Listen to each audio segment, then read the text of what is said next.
నమస్తే.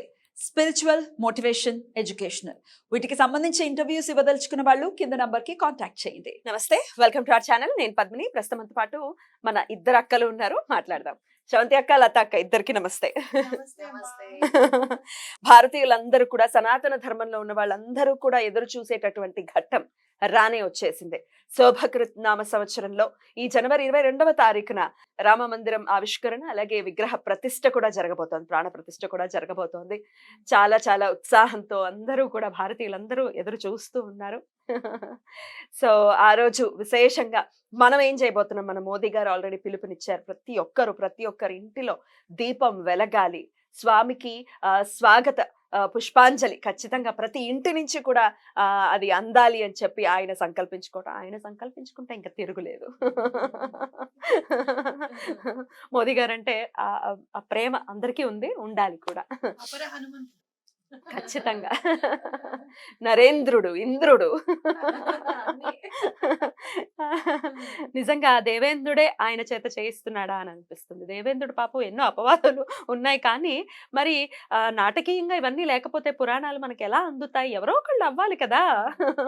అలాగే అవుతారేమో దేవేంద్రుడు అని అనిపిస్తుంది. ఎనీవేస్, 22వ తారీఖు అట్టహాసంగా రామ మందిరం ఆవిష్కరణ జరగబోతోంది. కాబట్టి మీరు మన అందరం కూడా కలిసి అద్భుతమైన కార్యక్రమాలు కూడా చేసుకోబోతున్నాం. ఏంటి ఆ కార్యక్రమాలు చెప్పండి. ఆ రోజు చెప్పాలి అని అంటే ప్రతి ఒక్కరు సంబరాలు జరుపుకునే రోజు, ఎందుకంటే చరిత్రలో నిలిచిపోయే రోజు అవుతుంది. ఖచ్చితంగా జనవరి 22, 2024 అనేది అండర్లైన్ చేసుకోవచ్చు ప్రతి ఒక్కరు కూడా, ఎందుకంటే శ్రీరామచంద్రుడు మళ్ళీ వచ్చి కూర్చోబోతున్నారు. రామరాజ్యం రాబోతోంది. రామరాజ్యం రాబోతుంది. మరి మనందరం ఏం చేయాలి? శ్రాంతి గారు ఏం చేద్దాం?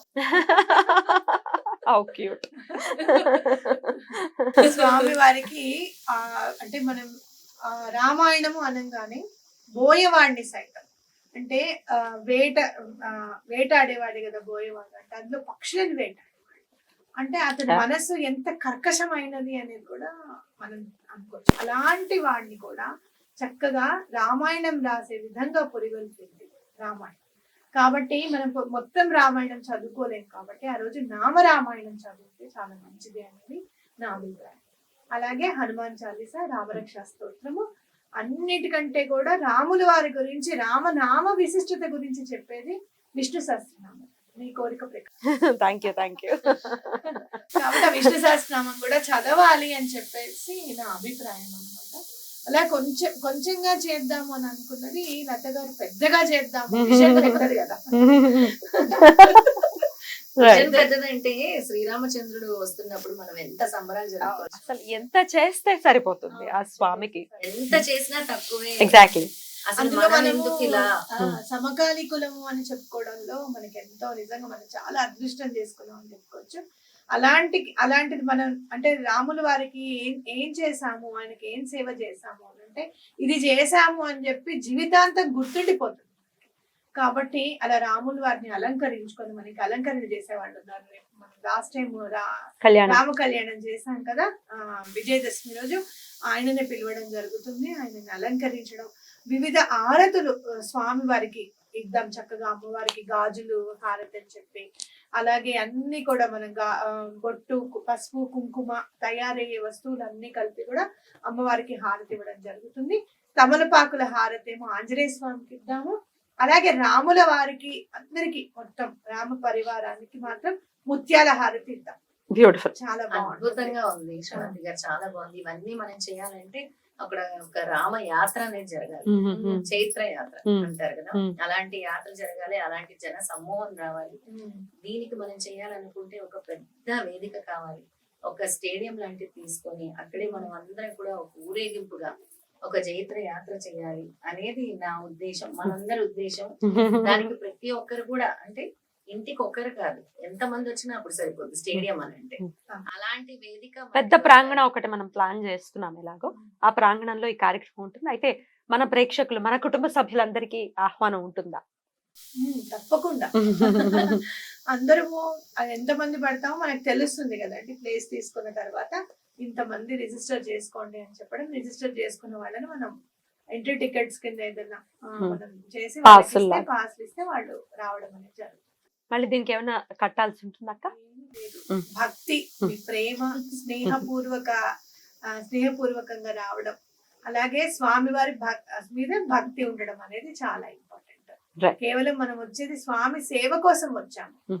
మాకు ఇది అందలేదనో అది అందలేదనో కాదు, ఒక వాటర్ బాటిల్ ఒకటి మీరు కూడా తెచ్చుకుంటే మంచిది. ఉం. అందడం అంటే అందజేస్తాం తప్పకుండా. కబుక్కుని మీకు అర్జెంట్ గా కావాల్సి వచ్చింది వాటర్ అని అంటే అక్కడ మీరు ఒక బాటిల్, వచ్చే వాళ్ళే వాటర్ బాటిల్ ఒకటి తెచ్చుకుంటే సరిపోతుంది. రైట్. అయితే ఆ రోజు రామాయణం పారాయణం జరుగుతుంది, అలాగే హనుమాన్ చాలీస పారాయణం జరుగుతుంది, విష్ణు సహస్రనామ పారాయణం జరుగుతుంది, అంతేనండి? అవును. ఉం. హనుమాన్ చాలీసా, విష్ణు సహస్రనామ పారాయణం, రామనామం ఉం. కూడా తప్పకుండా జరుగుతుంది.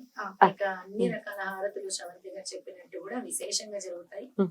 దీనికి రాముడు అనుగ్రహం మనకి ఖచ్చితంగా కావాలి. శ్రీరామచంద్రులు ఇద్దరు కూడా, ఉం. సీతారామచంద్రులు ఇద్దరు కూడా అవును, ఆ పరివారం మొత్తం రామ్ దర్బార్.